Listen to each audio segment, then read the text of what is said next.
such rare guests. One wouldn't expect to find among Christians representatives of your community. I'm Godwin. My greetings to you. Peace be with you. Neither would one expect a priest here, and yet... How do you know I'm a priest? It's not difficult to tell. After all, we have much in common.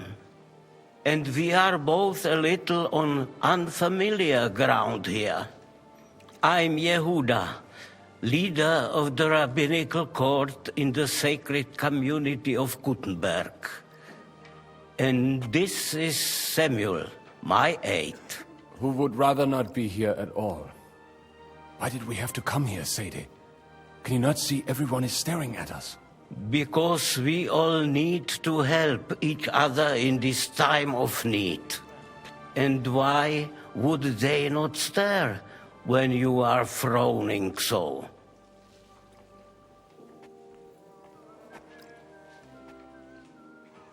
Are you looking for friends among us? Let us say rather that we have chosen a side. The situation in the town and the kingdom is unsustainable. The whole land is on the brink of destruction. You have men and weapons. We have the means to sustain them. Why are you telling this to a Koimer? You wanted to deliver what we brought to the Margrave and quickly leave. Everything in good time, Samuel. We have just arrived, after all. Did you come to lend money to the lords? Not to lend, but to give. Help given to the needy is repaid only by God. You don't even know if you can trust them. With that money, we could have paid mercenaries ourselves. You remind me of my young friend Henry. He's a bit of a hothead too. Henry? That messenger of Radzik Copula? You know each other. You're both around the same age. That would be him. But we did not get off to a very good start.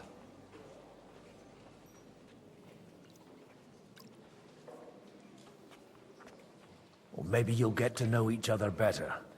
He should be coming here later, by the way. For a young stripling, he's been through plenty. It's not so long since his parents were killed in Skalitz. He was supposed to become a blacksmith, and instead, he's roaming the world, risking his neck at every turn. Wait. A blacksmith, you say? From Skalitz? Aye, that's right. Did you know anyone there? I knew of someone. A blacksmith by the name of Martin. My daughter knew him most, and that is why Samuel is in this world. For our numerous sins. Maybe he was my father, but he certainly didn't act like one. Ma raised me on her own.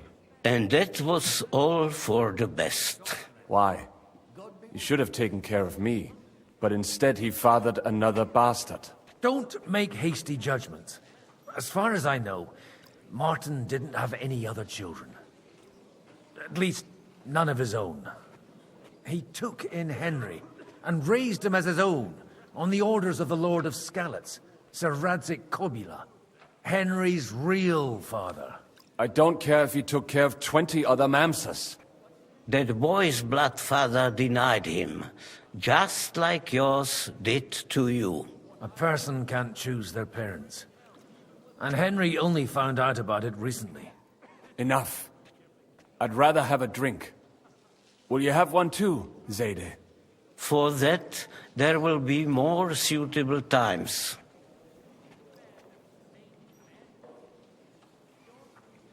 Good health. L'chaim.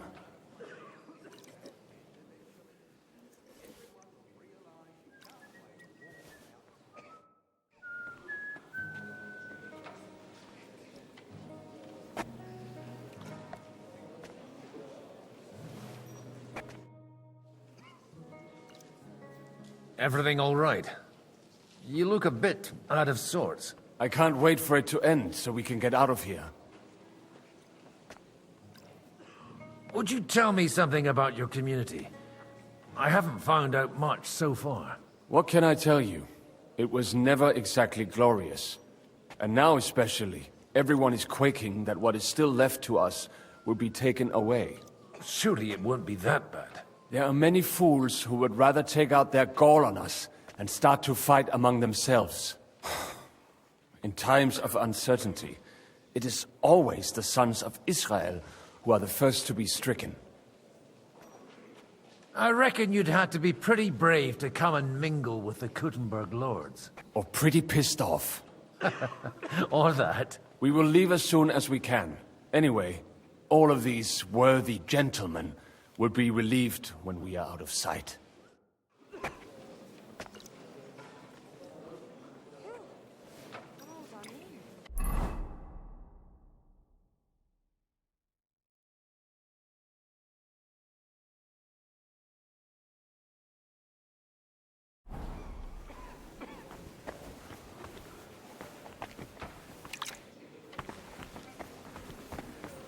I'm glad you finally accepted my invitation. I almost lost all hope. It's not that I didn't want to, but understand that my absence from the city council would have serious consequences. I understand. Good health to you, sir. I'm Godwin.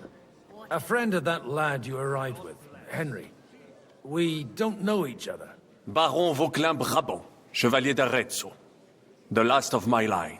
I am a warrior, a traveler, a strategist, and also, à ma manière, a poet. My word. Isn't that exhausting? Mais non! And I'm glad to meet a new friend. It's a pleasure to make your acquaintance, Baron. I knew right away we'd hit it off. How did you end up imprisoned in Malashov? Ah, c'est une histoire compliquée. It was after I heroically led the defense of Kuttenberg, and only lost it narrowly by an unfortunate turn of events. That needs some explanation. What unfortunate turn of events? Oh, misère. It is clear you have never been to war.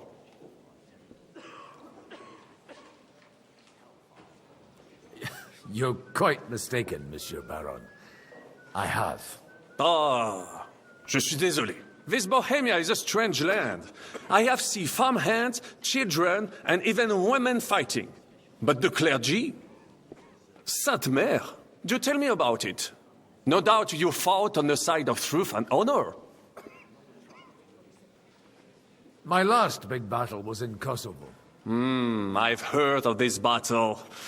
Many great men fell there. Aye. And it was there I decided it was nothing for me. So I settled down in the presbytery in Ujits. Then, what are you doing here at a meeting of opponents of the crown? The Lord moves in mysterious ways.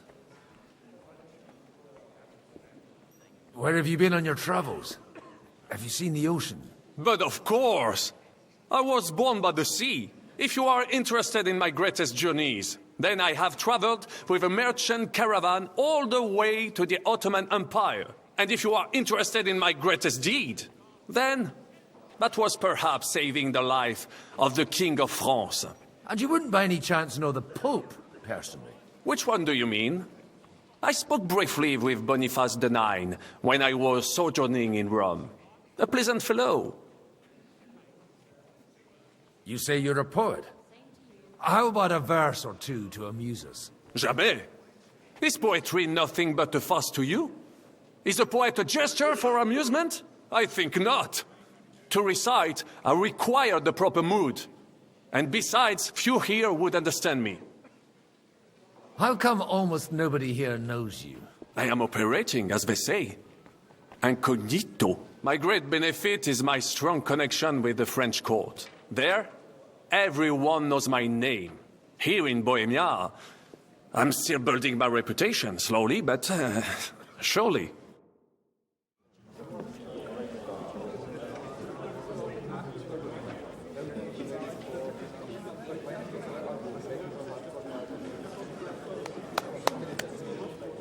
Dear friends and allies, In these troublesome times, you all know why we're here. The question remains, what to do next? Sigismund is facing troubles in Hungary, and here, too, he is up against resistance. He's a capable strategist, but a poor diplomat. Mark my words. If we wait him out until winter, he will leave of his own accord. By winter, he'll have torched all our fortresses and carried off everything that we possess. Are we seriously gonna wait and cower in a corner? Or are we gonna drive them out in shame? A few well-planned raids and we could have him in our fists! At what price? Have you got men to spare? Has any of you got men and money to spare? We don't have men out there. Yes, we do. We do not. Jobst is right. That whole sun won't fall easily. Only we can't wait. Are we to get ourselves killed? Or end with nothing.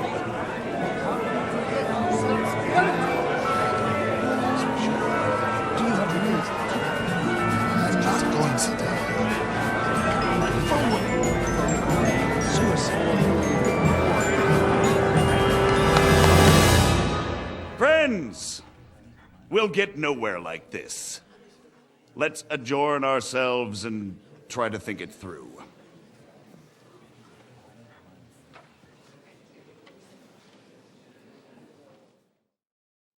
Well, that went just as expected.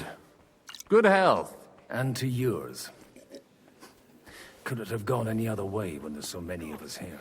I would have expected a bit more sense from Jobst, of all people. He made an amateur's mistake. But it's hard to be angry with him when he's trying to ingratiate himself with everyone. By the way, I'm John of Liechtenstein. And you must be Godwin, the son of... That's not a thing I've ever boasted of. How do you know that? I have my sources. From what I've heard about you, I'd judge you could be quite useful to me at today's gathering. Is that so? Indeed. And that's why I'd like to ask something of you. It depends what it's all about. A little delicate diplomacy. I expect we can agree that Jobst's plan has certain shortcomings. That's a weak word. And the way it stands at the moment, he'll never get the support of the council. But I have an idea how to change that. Well, I'm curious how you hope to shut Zizka up and satisfy the ones who want peace. We'll sit and wait quietly until Sigismund withdraws of his own volition, as Jobst proposes, but we'll be waiting in the military camp of our huge new army. If Sigismund decides to mount an attack on the camp, it'd be a massacre. Ah, but it won't. Sigismund's army is demoralized and weakened. And besides, he's running out of resources. He's able to tackle fortresses that aren't able to defend themselves, but he won't engage an equal force on the battlefield. But he can't retreat either. That would be a disgrace. And that's exactly why we'll wait until he's called back to Hungary by events there. For the plan to work, we need allies, their money and their determination. We've already set the ground for it. We just need negotiators who will push the right people in the right direction. Are you saying you set everything in motion even before Jobst? More like in parallel, but without his knowledge. If we find support and make it look like the whole thing was his idea, we'll all win. Why are you doing all this anyway? Because I want to put a stop to the senseless deaths. And also because I'm happier with Wenceslas on the Bohemian throne.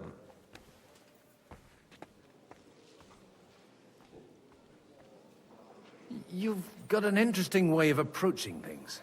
You're certainly not the first to tell me that. I take it as a compliment. I'll help you. What exactly should I do? I'll give you 3 names. Bocek of Kunstadt, Hamann Alder, and Anna of Waldstein. If you can get those 3 on our side, We've won the day. Meanwhile, I'll take care of Jobst. Tell me a bit more about those people, so I know who I'm dealing with. Certainly. Who do you want to start with? Botchek of Kunststadt. I know the name, but I can't quite place him. That's just the thing. He's got massive estates, great influence, but he holds back. He doesn't play the big game, because he doesn't like to take risks. He always goes for the sure thing. But once he's made his mind up, not even a pair of oxen will hold him back. Alder the Alderman. Wasn't he a Kuttenberg councillor? He still is. The only one who retained his position after the city was taken. Only he's here, instead of cozying up with Sigismund in Kuttenberg. So his days in the council are numbered. But he'll continue to have a strong influence on the guilds and the rich burghers. And that's why we need him. Anna of Waldstein. The widow of that rich mine owner. What was his name? Wenzel Bartosz. And I'm not surprised you forgot. I was quite surprised to see her here. Assemblies like this are more of a... A male affair? So far, Godwin, so far. Anna is holding back and behaving like an exemplary young widow. But don't trust appearances. She's got claws, she knows how to do her sums, and she certainly has no love lost for Sigismund. And what use can she be to us? Apart from her late husband's money, of course. She's as sharp as they come when it comes to trade. And she knows a thing or two about diplomacy. There are wicked tongues that claim Bartosz acquired most of his wealth thanks to her, and that it was thanks to her that he died, too.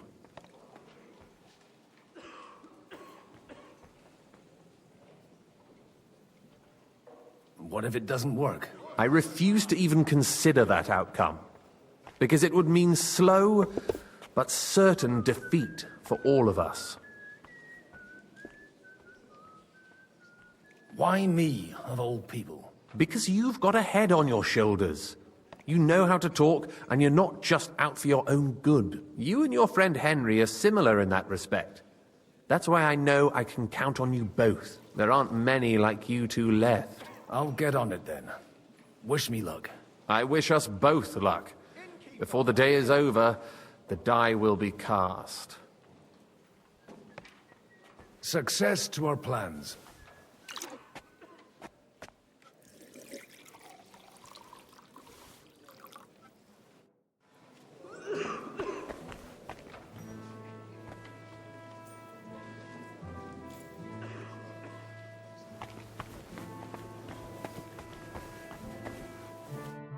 God be with you, noble lady.